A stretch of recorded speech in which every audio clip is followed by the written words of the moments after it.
POSTCAST, your instant game reaction for the Atlanta Hawks. Part of the Locked On Podcast Network, your team every day. Yo, appreciate everybody for coming through and showing some love. You are watching none other than, wow, what is this? Episode 57 of this season. Of course it is. Game number 57 of the Locked On Hawks postcast. Deshaun Tate with you guys for the night. And I tell you what a way to bounce back from the horrifying ending to what would be considered, even though it's not the considered first half of the regular season after a loss to the Charlotte Hornets. Right, you bounce back, coming back, getting some replenishment, getting some rejuvenation a little bit after the break, and some much needed rest for this team who's been spending quite some time on the road, and obviously now going back on the road, which probably isn't the worst thing in the world for the Atlanta Hawks. We'll tell you why here just in a second, because we know that with so many games left at Stave Arena, hasn't really been much home cooking there. Deshaun Tate again with you guys. Appreciate everybody for coming through, showing some love. I should probably let you know first that this episode of the Locked On Hawks postcast is brought to you by 5 Hour Energy. Have you had your cake and drink it too? Birthday cake flavor is back. No fork needed. Vanilla-y, cake-y flavored, caffeine kick, and no sugar. It's party time. Order now at 5hourenergy.com or Amazon. 117-107 win for the Atlanta Hawks.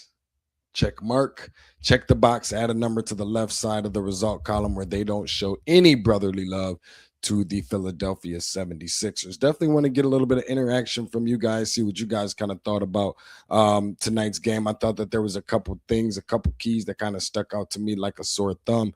Obviously, when you have a situation where you don't have Joel Embiid that is going to be playing, as well as Paul George, two of their more prolific players, stars, if you will, I guess kind of that role is being kind of taken over by one Tyrese Maxey, a guy who's sixth in the league at in scoring, 29 points per game. The Atlanta Hawks, even albeit by 1 point, held him under his average, also shooting 47% from the field, 4 rebounds, 6 assists. First in the league in minutes played and second in steals. Always an interesting matchup when we have a chance to see he and Dyson Daniels go at it, because they don't shy away from the smoke. They want all the smoke. They want all the energy that comes along with it. Maxey is second in steals in the league. Dyson is third in the league in steals, and both of those guys get after it on both sides of the ball, especially if you're Maxey, probably the biggest impact player, I don't know if the word is impact player, but certainly right up in that conversation amongst taking the biggest jump from a year ago and the previous years prior to it to this year. And the Hawks doing what they needed to do in order to, get the win. I thought that in order for them to win, they would have to limit the opposition from the guards and kind of keep the two specifically starters, VJ Edgecombe and Tyrese Maxey, under 40, if there's a such thing, a possibility. VJ ended up with a little bit more than I probably expected. I thought the Hawks could have probably played a little bit better defense on him. They did not, but it wasn't the worst job in the world. I think that the Hawks, for the most part, not only played defense well on him, played defense well in general. Maxey is just a straight bucket with speed that's unmatched. And the Hawks actually did a pretty good job as a whole. I mean, I don't really feel too much like this game was really in question very much, if I'm just being honest. I think the Hawks were, for the most part, kind of in control out the gate, maybe with the exception of the first 3, 4, 5 minutes of the game. But for the most part, I think that they went ahead and just kind of took the lead and didn't really make me feel like they were going to give it up anytime soon. Did they keep the foot on the gas pedal the way that I would have wanted them to? And I know everybody wants, that signature blowout win, but a win is a win, as Tanisha says all the time, is a win. And so no matter whether you get it by 1 or you get it by 100, it's always a beautiful thing, especially after Charlotte's loss tonight to Houston. I think that the Atlanta Hawks now jump the Charlotte Hornets. So no pun intended from the fight a couple weeks ago. So that being said, Quentin Grimes was that other piece that I thought could have really been an asset to Philadelphia to help them get over the hump, as you probably know. That kind of being the thorn in the Atlanta Hawks side. He's averaging somewhere around 26 points per game. Yes, we're talking about the same Quentin Grimes. I think on tonight he might have had, what did Quentin Grimes have? I believe about 14 points or somewhere right up in that range. Yeah, 14 points, 5 for 9, shooting 50% from three. Being able to hold a guy, while it might seem like, wow, Quentin Grimes with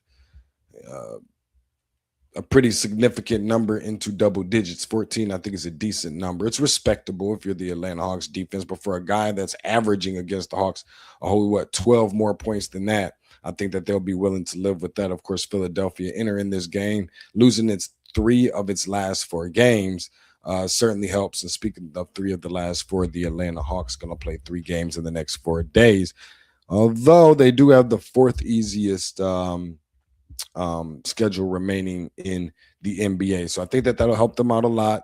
Got a lot of the difficulty games out of the way on the front end, but I do think that that would be a little bit poor decision making for the Atlanta Hawks to pay too much attention to that, because once you do that, you start kind of not reading, start reading the names on the front of the jerseys, and that doesn't necessarily always bode well for the Atlanta Hawks. So 26 games left remaining, I guess 25 now left remaining for the Atlanta Hawks. And, I also thought that they needed to do a good job at stretching out the front line, the opposing team's front line defenders, especially guys like Jalen Johnson and Onyeka Okongwu from 3. And I thought this game could have definitely been a lot worse. We saw what we saw from Jalen Johnson. That's the obvious, right? That we, blessed to be able to get the consistency and persistency from him that we're able to get. But Onyeka Okongwu, just 8 points, 0 for 3 from 3. I thought that they really need, I thought that was something that they were ultimately going to really end up needing, was his 3-point shooting, because when you don't have Embiid, who's one of the better bigs, I want to call him the best. We know about the injury statuses. Me personally, I feel like he's done, but that's neither here nor there. When you do have him out of the lineup and you're playing guys like Drummond and, you're playing guys like Barlow, who you're overly familiar with because he used to be in an Atlanta Hawks uniform, 365 days ago, if even that long. We know the defenders or the bruisers, especially talking about Drummond, that they can be. But I really thought that it would be really crucial and pivotal for this team to be able to hit its threes from the outside, stretching out the defense, because it did appear in some ways, only in some, that the Philadelphia 76ers would have the size advantage. Maybe not the quickness advantage, because I do think that the Atlanta Hawks had a very good balanced attack between getting up and down in transition. We'll talk about some of those numbers, but also did well in the rebounds department, where they out-rebounded Philadelphia by 4, 50-46. Also got out in transition, 25-19. They had the edge there. Points in the paint scoring. How about that one? I think that was ultimately like the I don't know, what does everybody like to say? Nail in the coffin.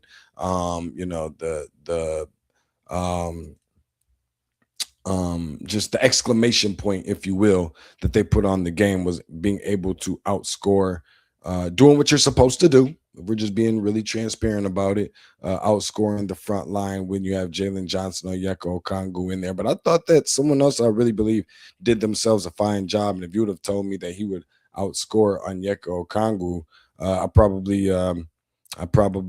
you probably would have, I probably would have asked you, why didn't you invite me to the bar on that night? But nonetheless, whenever you have, Jock Landale that is outscoring Onyeka Okongwu, not only, excuse me, from the field and in total points, but even from 3, then I think that says something about the ability or the outlook or the direction of which I believe that the Atlanta Hawks are trying to go with shooting the 3. And they didn't shoot it particularly well in the game either.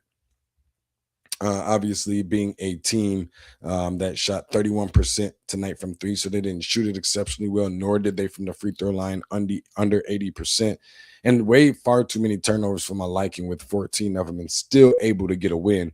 I thought that actually says something about this team The ball protection does need to be tightened up a little bit. I would have figured that it would be when you have Jalen Johnson, who's able to run the show the way he does as a point forward. When you have Nickeil Alexander-Walker, who is just, I know you guys hear me say it all the time, but just reminds me so much of not just the player, but also the role that DeJounte Murray played when he was in a Hawks uniform as well. The way, kind of like when Trey went down and all that kind of stuff, both of those guys kind of step in as plug and play.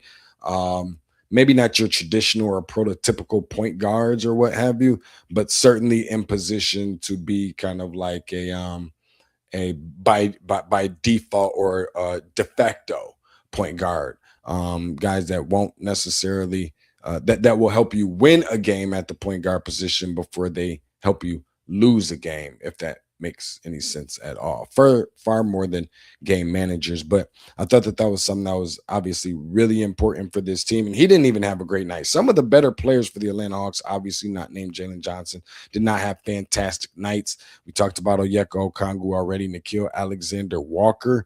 4 for 11 from the field, 2 for 7 from 3, 14 points for him. Dyson Daniels stepping up a little bit more, finally bringing some offense around at the right time.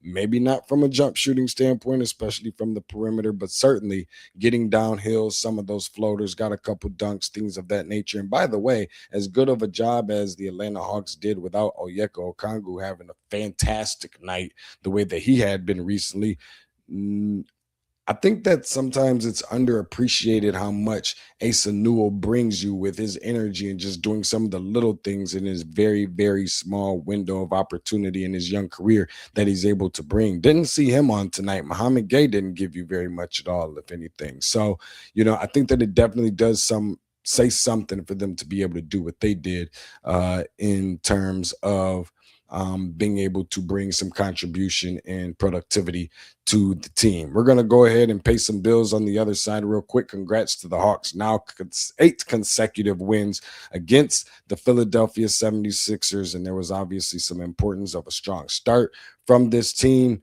And the Atlanta Hawks now just kind of getting off to a really good start. Post the All-Star weekend. We'll be right back here with you guys after we pay a couple bills. Keep it locked right here, and we'll talk a little bit more about why or why not CJ McCollum just really appears to me to be exactly what this Atlanta Hawks team needs in more ways than one. Right here on the other side of the break.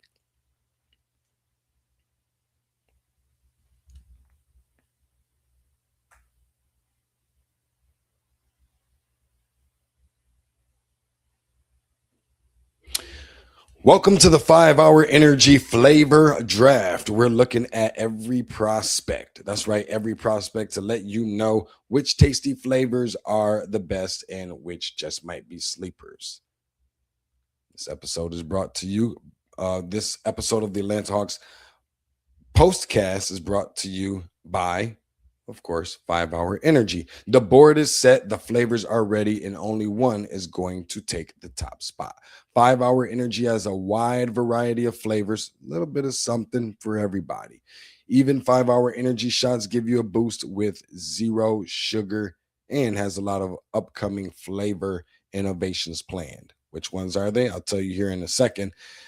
I'll tell you what, this 5-hour energy is one that will always seemingly bring you some of its traditional extra strength, grape, cherry, orange, berry, which is one of my personal favorites, and even newer flavors like sour apple, pink lemonade. I think I have one that I definitely want to keep in mind. I might have to pitch my little idea over to 5-hour, that being a new blackberry option, if you will. Might need to see if we can get that in front of some people so they can go ahead and hook that up. Nonetheless, definitely want to let you guys know that there's some underrated flavors that may be out there, highlighting a sweet flavor like confetti craze, fruity rainbow, maybe even cotton candy, if that's even a possibility.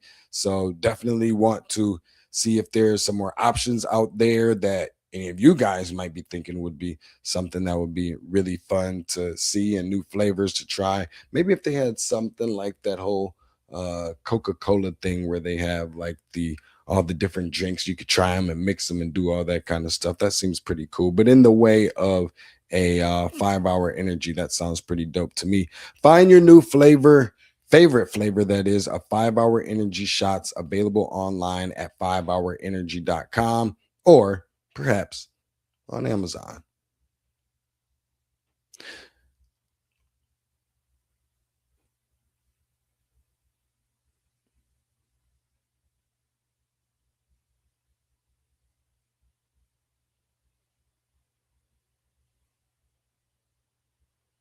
This episode of the Locked On Hawks postcast is brought to you by Quo.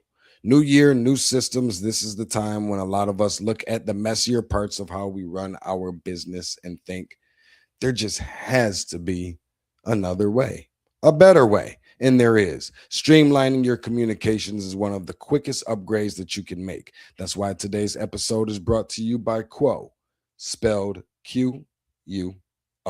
The smarter way to run your business communications, because when your team is reachable, organized, and communicating in one place, you're not just working cleaner, you're creating more opportunities to connect with its customers. I love how simple Quo makes everything. Your whole team can call and text from one shared business number, so nothing ever gets missed. See the full conversation thread, which makes replies faster and more personal. It works right from your phone or your computer. You can even keep your existing telephone number and Quote's smart AI tools automatically log calls, summarizes conversations, and highlight the next step so details never slip through the cracks. It's no surprise that Quo is the #1 rated business phone system on G2, trusted by more, not less, but more than 90,000 businesses, from solo operators to growing teams. Make this year where no opportunity and no customer slips away. Try Quo for free. Plus, get 20% off your first 6 months when you go to quo.com/lockedonnba. That's QUO.com/lockedonnba. Quo, no missed calls, no missed customers.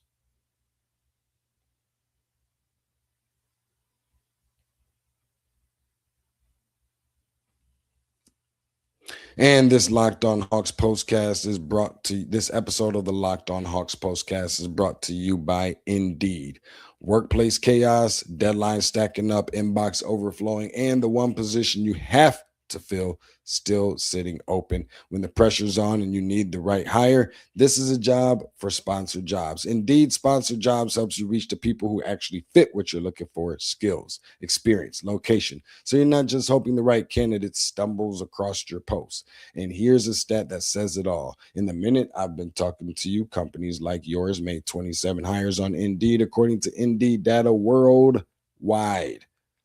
So if you're hiring, spend less time searching and more time interviewing candidates who check all your boxes with Indeed's sponsored jobs. Spend less time searching and more time actually interviewing candidates who check all your boxes. Less stress, less time, more results. When you need the right person to cut through the chaos, this is a job for Indeed sponsored jobs. And listeners of this show will get a $75 sponsored job credit to help get your job the premium status it deserves at Indeed.com/podcast. Just go to Indeed.com/podcast right now and support our show by saying you heard about Indeed on this podcast. Indeed.com/podcast. Terms and conditions, of course, do apply. Need to hire? This is a job for Indeed sponsored jobs.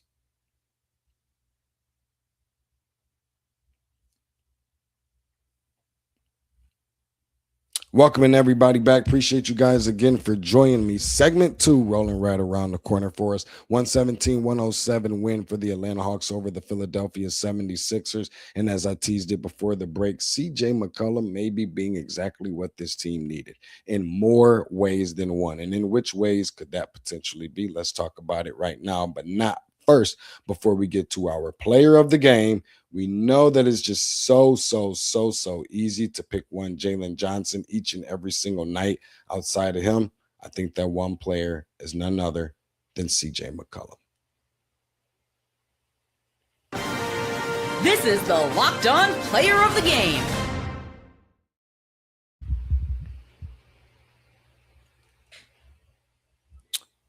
23 points, 6 for 13 from the field, 3 for 5 from three. Of course, you got 1 rebound in the mix in there. Of course, you got 5 assists. How about even this number right here? 2 steals for him, 1 block for one CJ McCollum. You kind of still get up there. Love to see what he's doing in an Atlanta Hawks uniform. And I think probably the thing that, that makes me feel the best about the new acquisition of one CJ McCollum and bringing him over, obviously, in the trade for Trae Young, is the fact that that leadership, that the ideal leadership that people felt like you weren't necessarily getting out of Trae Young on what they feel like a leader could look like, that is CJ McCollum, a guy who's been, president of, the NBA, the NBPA Players Association, and a guy who is a leader on the floor, an extension of the coach, and even in the locker room, taking guys under his wing, teaching them little different, trinkets of the game and things like that, especially some of the younger players. I think is really, really huge for this team, and leading by example. He's a guy that was, a part of arguably or inarguably, or no, arguably, I don't know how much you can argue, but we know that Golden State at the time between Steph Curry and Klay Thompson was the best backcourt in the league for many, many years. But I think right behind them was probably Damian Lillard and CJ McCollum for quite some time, and then bouncing around to a couple different teams before he landed here with the Atlanta Hawks. Being someone that can bring so many different experiences over to the team and share so many different things with them and be that prototypical or traditional leader for this Atlanta Hawks team, which is something I really felt like it needed. When you need some guys to kind of grow up quickly and be taken up underneath the wing and be relatable in different ways off the floor, just being a guy that anybody in the locker room could come to and talk to, but even more so on the floor. Performances like what he did on tonight. And he could just be the person to say, oh, you know what, I've been this star player before in the NBA when I was in, when I was in Portland. And, this is the player that I still can show that I am. Why am I coming off the bench? And being one of the more prolific three-point shooters in the league, being one of the more consistent and persistent guards that we still have remaining in the league, not overly injured a lot or anything like that. I think that he's definitely leading by example from that standpoint as well. A big time help for this team, being the Atlanta Hawks, and not a bad defender either. Missed a couple free throws down the stretch on tonight, but didn't shoot it poorly on tonight. Really underappreciated player, I believe that he is, and still showing that he holds quite a bit of stock. So he is who I consider to be, outside of Jalen Johnson, of course, tonight's player of the game. Appreciate everybody for joining us. It's going to be really interesting coming up for the next couple. Of course, we know we got a back-to-back with those other ones right up the road, or down the road, if you will, coming up from South Beach at State Farm Arena on tomorrow, Friday at 7:30. And then, of course, we're talking about the Knicks on Sunday afternoon, early game. So make sure you keep your eyes and your ears open for that tip-off at 3:30. And who knows, after that, been hearing some rumblings that Trae Young's supposed to be coming back around in terms of hitting the floor again. So we got the Wizards coming up in 2 back-to-back games, next Tuesday, next Thursday. I heard he's going to be maybe returning back within about a week. Who knows? Could be against the Atlanta Hawks. Appreciate everybody for joining us. Keep it locked right here. Of course, up next, my dude Brad Rowland, Locked On Hawks podcast. So you want to make sure that you stay up to date with all the news and highlights and notes around the NBA, including obviously the Atlanta Hawks. So keep it locked right here to him. Appreciate everybody for showing some love and coming through, supporting your boy. Locked On Hawks Postcast. We'll be back with you guys in about 24 hours.